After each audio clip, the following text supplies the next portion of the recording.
Assalamualaikum warahmatullahi wabarakatuh.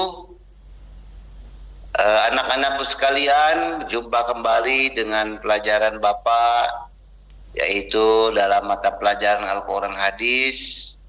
Alhamdulillah kita masih diberikan kesehatan sehingga kita bisa berjumpa kembali dalam kelas ini.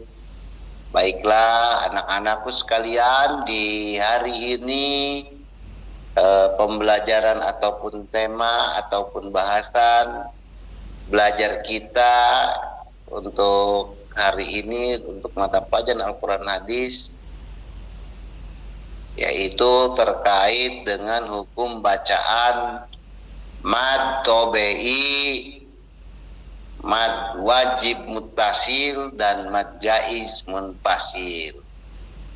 Nah, hukum bacaan mad tobe'i ini terdapat banyak sekali dalam Al-Quran. Hampir tiap kita membacakan Al-Quran pasti bertemu dengan namanya hukum bacaan mad tobe'i.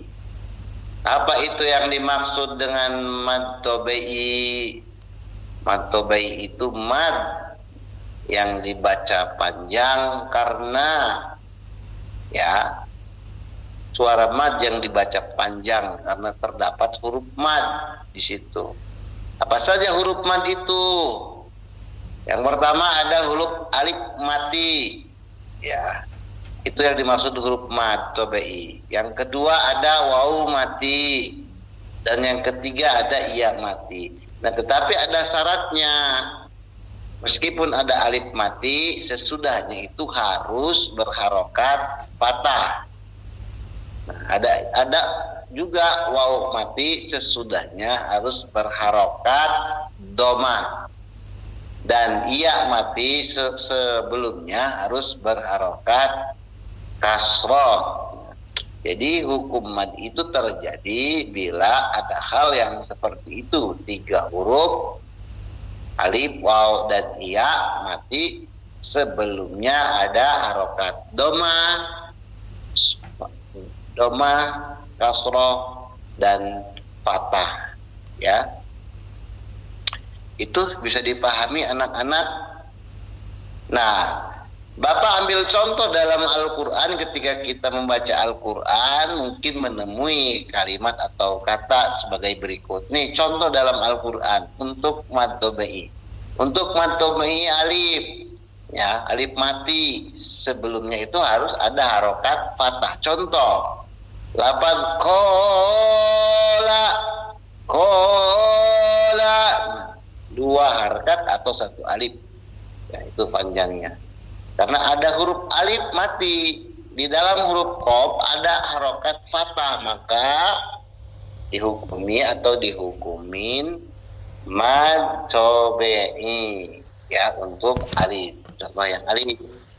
Ada juga contoh mad tobe'i di wawu mati. Ada di sini nih, di contoh di Al-Quran lafaz nuhi. Nah, panjangnya yaitu huruf mad wawu. Nah, dan setelah nun itu ada yang namanya harokat doma, nuhi, itu untuk contoh mad tobe'i waw. Dan kemudian contoh mad tobe'i iya mati, yang panjang karena ada huruf ya mati. Contoh lafaz fi. Nah, iyanya itu dibaca panjang karena setelah huruf fa ataupun ada harokat kasroh. Itu yang dimaksud dengan mad tobe'i berikut dengan contoh-contohnya. Bisa dipahami anak-anak. Kemudian untuk bahasan selanjutnya yaitu mad wajib muttasil.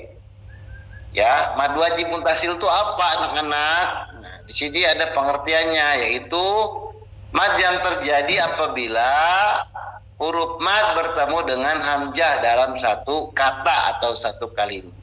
Disebut wajib karena harus dibaca panjang. Dan juga muttasil berarti bersambung. Huruf mad yang panjang dan bersambung dengan hamzah. Ya, karena masih dalam satu kata. Nah, di sini dalam Al-Qur'an ketika kita membaca Al-Qur'an pasti sering menemui ataupun banyak menemui yang namanya hukum mad wajib muttasil. Bapak akan ambil contoh beberapa hukum mad wajib muttasil di dalam Al-Qur'an. Kita ambil tiga contoh. Yang pertama, lafaz as-sama'u. Nah, terdapat huruf mad di alif diikuti oleh huruf hamzah dalam satu kata. Itu contoh yang pertama. Ya, as-sama'u. Ya. As-sama'u. Itu contoh yang pertama. Contoh yang selanjutnya untuk contoh yang kedua. Contoh ya, yang kedua untuk mad wajib muttasil di lafaz ji. Nah, terdapat huruf ya mati diikuti oleh hamzah dalam satu kata. Nah, ini maka dihukumi ataupun menjadi hukum mad wajib muttasil. Kemudian selanjutnya untuk contoh yang ketiga. Contoh yang ketiga mad wajib muttasil yaitu dalam lafaz su'a. Terdapat huruf mad di wawu diikuti oleh hamzah dalam satu kata, ya, dalam satu kalimat atau satu kata. Itu ada tiga contoh yang sudah Bapak sebutkan terkait hukum mad wajib muttasil yang terdapat dalam Al-Qur'an. Ya, anak-anak bisa dipahami itu. Dan selanjutnya yaitu terkait dengan mad jaiz munfasil. Apa yang dimaksud mad jaiz munfasil? Mari kita bahas di pelajaran ini, yaitu mad jaiz adalah mad yang terjadi pada huruf mad yang bertemu dengan hamzah tetapi dalam dua kata yang terpisah. Yang disebut jaiz karena boleh dibaca panjang ataupun boleh dibaca pendek. Dan munfasil berarti terpisah karena hamzah berada di kata berikutnya. Nah, di sini kita bahasan selanjutnya anak-anak terkait mad jaiz munfasil berbeda nanti dengan mad jaiz muttasil. Di sini mad jaiz munfasil adalah mad dengan hamzah berbeda kata ataupun di kata selanjutnya. Jadi terjadilah yang namanya hukum mad jaiz munfasil. Ada banyak contoh di dalam Al-Qur'an ketika kita membaca Al-Qur'an menemui yang namanya contoh mad jaiz munfasil. Bapak akan berikan contoh diantaranya yang ada di dalam Al-Qur'an untuk mad jaiz munfasil, yaitu pertama ada bacaan inna anzalnahu, inna anzalnahu, inna. Nah, itu madnya, kemudian hamzahnya anzalnahu. Nah, itu contoh yang pertama yang kita bisa lihat ataupun kita bisa temukan dalam Al-Qur'an, huruf atau hukum mad jaiz munfasil. Nah, kemudian ada lagi contoh berikutnya, yaitu fi anfusikum. Jadi huruf ya mati bertemu dengan hamzah, ya-nya huruf mad, kemudian anfusikumnya huruf alif atau hamzahnya di kata berikutnya. Maka terjadi hukum mad jaiz munfasil. Ya, bisa dipahami ya. Jadi perbedaannya mad jaiz dengan mad wajib itu hamzahnya berbeda atau di kata berikutnya. Kemudian ada contoh lagi di dalam Al-Qur'an sering kita temukan. Contoh waw mati bertemu dengan huruf hamzah. Qalu inna, qalu itu mad, kemudian mad jaiznya itu inna. Nah, itu dibaca panjang ataupun bisa pendek. Silakan ya. Nah, pembelajaran kita terkait tadi dengan mad tobe'i, dengan mad wajib mutasil, mad jaiz munfasil. Nah, perbedaannya kita akan bahas di sini. Perbedaan antara mad wajib mutasil dengan mad jaiz munfasil. Jadi kedua-duanya adalah mad yang menghadapi hamzah, tetapi perbedaannya hamzahnya itu untuk mad wajib mutasil di satu kata atau satu kalimat. Kemudian untuk mad jaiz munfasil hamzahnya dengan mad itu berbeda kata.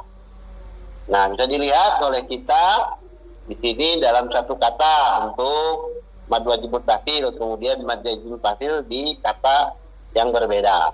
Kemudian untuk panjangnya 4 sampai 5 harokat. Harus panjang untuk mad wajib mutasil. Kemudian untuk mad jaiz munfasil ya sama 4 sampai 5 harokat, tetapi sifatnya fleksibel.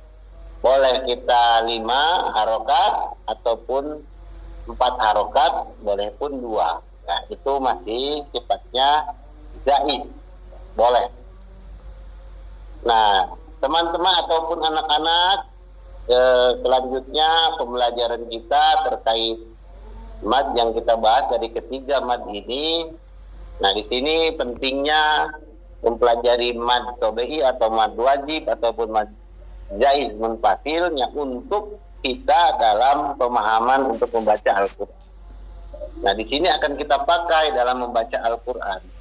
Jadi hikmah yang terkandung dari kita mempelajari hukum mad ini, jadi kenapa mesti belajar? Jadi pentingnya membaca mad dengan benar.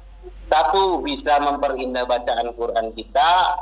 Kedua, menjaga makna ayat-ayat agar tidak mudah berubah. Kemudian selanjutnya bisa mengikuti aturan tajwid yang telah diajarkan oleh Rasulullah SAW. Selanjutnya memudahkan dalam membaca Al-Quran dengan tartil. Baca Al-Quran itu mesti indah, masih sesuai tajwid, sesuai hukum-hukum mad yang memang sudah dipelajari oleh kita. Nah, ketika kita sudah hafal dan bisa mempelajari atau paham terkait dengan hukum mad ini, insya Allah bacaan Al-Quran kita menjadi tartil dan indah. Nah, kesimpulan dari pelajaran kita yang kita laksanakan di kelas ini, jadi kesimpulannya adalah kita review kembali mad dalam ilmu tajwid berfungsi untuk memperjelas dan memperindah bacaan Al-Quran. Setiap jenis mad memiliki aturan dan panjang bacaan yang berbeda. Memahami hukum mad membantu kita meningkatkan kualitas bacaan Quran kita serta menjaga keaslian makna ayat. Oleh karena itu, pentingnya bagi setiap muslim untuk mempelajari tajwid agar dapat membaca Al-Quran dengan baik dan benar. Ya, dengan kita bisa mempelajari hukum-hukum mad ini, kita bacaan Al-Qurannya itu menjadi tartil. Nah, mungkin sekian untuk bahasan pembelajaran kita anak-anak sekalian. Ya, mudah-mudahan ini ada manfaat dan barokahnya untuk kita dalam mempelajari Al-Quran. Sekian pelajaran kita. Mohon maaf apabila ada kekurangan dari Bapak. Terima kasih. Bapak akhiri pembelajaran kita dengan membacakan Assalamualaikum warahmatullahi wabarakatuh.